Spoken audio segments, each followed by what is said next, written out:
நம்ம கையில என்ன ஆயுதத்தை எடுக்கணும்னு நம்ம எதிரி தான் தீர்மானிக்கிறான்னு சொல்லுவாங்க. நம்மள வெட்ட வர்ற எதிரி கிட்ட நம்ம வெள்ளை கொடி காட்டிட்டு நிக்க முடியாது இல்லையா?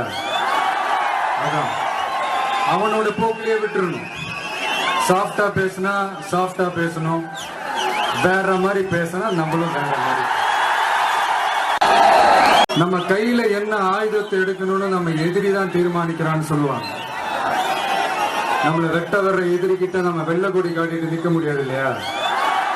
அதான் அவனோட போக்கிலேயே விட்டுறணும்.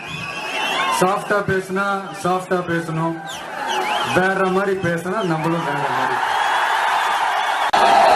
நம்ம கையில என்ன ஆயுதத்தை எடுக்கணும்னு நம்ம எதிரி தான் தீர்மானிக்கிறான்னு சொல்லுவாங்க. நம்மள வெட்ட வர்ற எதிரி கிட்ட நம்ம வெள்ளை கொடி காட்டிட்டு நிக்க முடியாது இல்லையா? அதான் அவனோட போக்கிலேயே விட்டுறணும். சாஃப்டா பேசினா சாஃப்டா பேசணும், வேற மாதிரி பேசினா நம்மளும் வேற மாதிரி.